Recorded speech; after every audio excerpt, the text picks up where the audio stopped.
पता नहीं, पता नहीं, हमें कुछ पता नहीं। नहीं, हमें पता नहीं कुछ। पता नहीं सर, पता नहीं सर, हमें पता नहीं है, पता नहीं सर। যে দুই স্কুল পড়ুয়া ছাত্রীর কথা শুনলেন তাদের প্রথম জনের বাড়ি দ্রাসের গোশান গ্রামে, দ্বিতীয় জনের বাড়ি কারগিলে। इंडिया पाकिस्तान वॉर हो ऐसा कभी सुनने में आया है पिछले कुछ दिनों में? पता नहीं। पता नहीं सर, हमें पता नहीं है। সত্যি কি पता नहीं? किसी को कुछ पता नहीं? ना, पता है। नाजिया अख्तर को पता है। দ্বাদশ শ্রেণীর ছাত্রী নাজিয়া আক্তার। फिलहाल तो न्यूज़ में बस पहलगाम अटैक का चल रहा है, तो जिस वजह से हमें लग रहा है कि बहुत सारी पॉसिबिलिटीज़ हैं जंग होने की। टेंशन होगा, कहाँ जाएंगे? जिनके घर में बच्चे होंगे, जिनके घर में बूढ़े होंगे, वो कहाँ जाएंगे? कहाँ भाग थोड़ी सकते हैं, वो कहाँ जाएंगे? अपना घर छोड़ के कहाँ जाएंगे? फिर यहाँ पे जंग होगा, फिर दोबारा से इकनॉमी गिर जाएगी, बच्चों की पढ़ाई पे इतना असर पड़ेगा, पेरेंट्स पे इतना असर पड़ेगा, तो क्या करेंगे? तो टेंशन बहुत है, मतलब चाहते हैं कि जंग ना हो।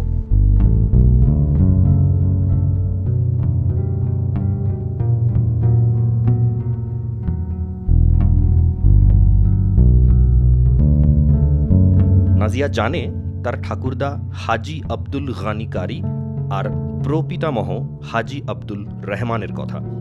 1999-এর কার্গিল যুদ্ধের সময় কিভাবে রাতারাতি বাড়ি ঘর গ্রাম ছেড়ে চলে যেতে হয়েছিল নাজিয়ার পিতামহ আর প্রপিতামহকে। वो कहते थे कि 15 में जब कोई बड़ा सा बम गिरा था, जब वो यहाँ अपना गांव छोड़ के वापस अपने गांव में आ गए, जब जंग खत्म हो गई, बहुत बड़ा सा बम गिरा था, तो आर्मियों ने कहा कि वो बम सूरज की तपिश की वजह से फटेगा तो ये पूरा गांव जो है ख़त्म हो जाएगा, मतलब ना ब्लास्ट हो जाएगा, गांव ब्लास्ट हो जाएगा। तो हमारे जो परदादा थे उन्होंने कहा कि गांव वालों को पहाड़ों पे निकलो, हम जो है बम के इर्द गिर्द वो गड्ढे करेंगे, तो बम उस गड्ढे में पानी डालेंगे, तो उस बम को उस गड्ढे के पानी में गिराएंगे तो वो ही डिकम्पोज हो जाएगा, है ना। तो ये कुर्बानी मेरे परदादा ने और उनकी वाइफ ने दी थी, सारे गांव वालों को पहाड़ों पे बेच के। तो उसके बाद आर्मी वाले आए तो वो कहते हैं कि ये सारा किसने किया? तो फिर उसके बाद हमारे परदादा ने बोला कि ये हमने किया, तो वो उनको शाबाशी देते हैं कि आप हमारे हिंदुस्तान जैसे सिटी में पैदा होने चाहिए थे, तो आप इस गांव में हो ऐसे। तो उन्होंने उनको रिवॉर्ड्स भी दिए, राशन वगैरह दिए। যুদ্ধের যে গল্প গোগ্রাসে গিলেছে নাজিয়া, দুর্ভাগ্যবশত সেই যুদ্ধই যদি শুরু হয় হঠাৎ। जैसे कि करगिल वॉर में सारे लोग भाग गए थे, अपना गांव सारा छोड़ के भाग गए थे।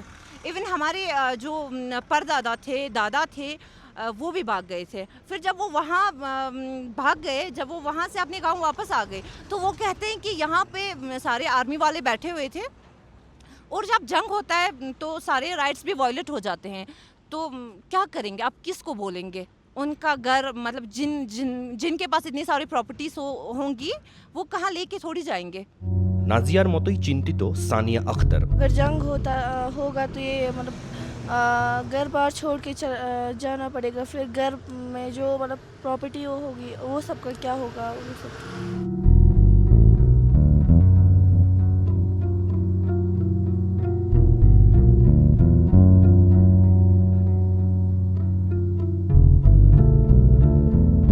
আরিখা আক্তার দ্রাসের বাসিন্দা।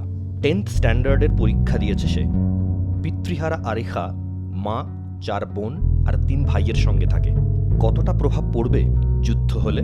बहुत पड़ेगा ना भैया, वो तो बहुत बड़ा असर पड़ेगा, मतलब खाने की उसकी बहुत सारी तंगी आ जाएगी, तो बहुत टेंशन में है लोग। मतलब अभी तो हमें कम बताया जा रहा है ताकि हम टेंशन ना लें, अपनी स्टडी में फोकस करें, इसीलिए बहुत टेंशन हो जाएगी ना, तब तो क्या फिर हमें स्टडी के लिए मतलब जाना पड़ता है बहुत दूर, वो बंद हो जाएगा, अब क्लासेस बंद हो जाएंगी अगर ऐसा कुछ हुआ तो। नाजिया, सानिया, आरिखा सबको सब पता है, হয়তো বলতে চাইছে না পুরোটা। নাজিয়া, সানিয়া, আরিখার পর এবার গোশান গ্রামের বাসিন্দা অক্ষরা বানু। বাবা স্কুল শিক্ষক। অক্ষরা 12th স্ট্যান্ডার্ডের পর আর পড়েনি। बच्चों में असर क्या पड़ेगा? असर बुरा पड़ेगा, एजुकेशन नहीं होंगे तो आगे कैसे चलेगा। एजुकेशन पर बुरा असर पड़ेगा और माहौल बहुत गंदा हो जाएगा। होना नहीं चाहिए ऐसा, क्योंकि हम खुश थे अपने अपने लाइफ में, अपने अपने कामों में व्यस्त थे, पर अब बुरा हो गया बहुत। नहीं होना चाहिए था ऐसा। অক্ষরা হয়তো পুরোটা বলতে চাইছে না। पता नहीं सर, हमें पता नहीं है। पता है গোশান গ্রামের বাসিন্দা লিয়াকতকে पता है। আমার ঠিক পিছনে তুষারাবৃত যে পাহাড় তার নাম টাইগার হিল। কার্গিল যুদ্ধের সময় এই টাইগার হিলের গা ঘেঁষে গড়ে ওঠা গ্রাম দ্রাসের এক বাড়িতে আশ্রয় মিলেছিল 2 ভারতীয় সেনা জওয়ানের। আশ্রয় দিয়েছিলেন গ্রামবাসী লিয়াকত আলীর বাবা। সেই স্মৃতি লিয়াকতের কাছে আজও তরতাজা। কথা হবে লিয়াকতের সঙ্গে তার সেই স্মৃতি নিয়ে।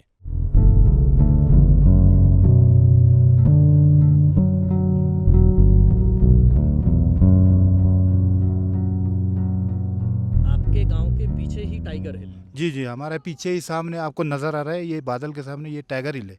इसमें हुआ था 99 का जो शेलिंग हुआ था, वही इधर हुआ था। ये द्रास इलाका में ही हुआ था। तब आप कितने उम्र के थे? मैं था सर 16-17 साल की एज में थे। उस टाइम हमारे इधर शेलिंग हुआ था, तो हम लोगों को मतलब इधर से शिप किया था, मतलब इधर से शेलिंग हुआ था तो शिप किया था। तो हमारे फादर तो परदादा है वो सब रहा था। आपको कहाँ भेज दिया था? हमें कारगिल से थोड़ा आगे, मतलब जो सेब गाँव था उसी में रखा था सर। तब आप क्या पढ़ते थे? हाँ, मैं पढ़ रहा था सर, उस टाइम पढ़ रहा था हम। तो हम वापस आए तो तब भी मतलब शेलिंग तो चल रहा था, मतलब उससे कम चल रहा था पहले से भी। तो हमारी जो बुज़ुर्ग आदमी थे तो कुछ तो शेलिंग में डेथ हो गया उनकी, कुछ रहा है। तो वो लोग हमें मतलब कहानी सुना रहा था कि हम इंडियन आर्मी के साथ मिल के हमने पाकिस्तान को आगे पीछे भगा दिया था, तो हमें मतलब उससे फतेह मिले। तो हम कभी भी हमें बाप, हमारे फादर, हमारे परदादे वो बोलते थे कि भाई आप लोग भी कभी भी इंडियन के साथ कभी नहीं छोड़ना, मिलजुल के रहना, एक दूसरे के कंधे मिला के बैठना हमारी तरह।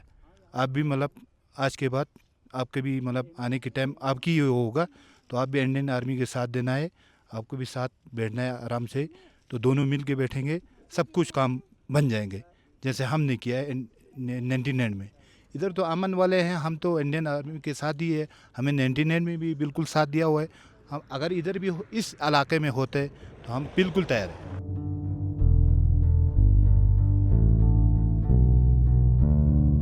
এক আশ্চর্য সমাপতন। একদিকে স্কুল পড়ুয়া ছাত্রীদের মনের গভীরে ঘোর দুশ্চিন্তা, যদি যুদ্ধ শুরু হয় তাহলে পড়াশোনাটা যে বন্ধ হয়ে যাবে।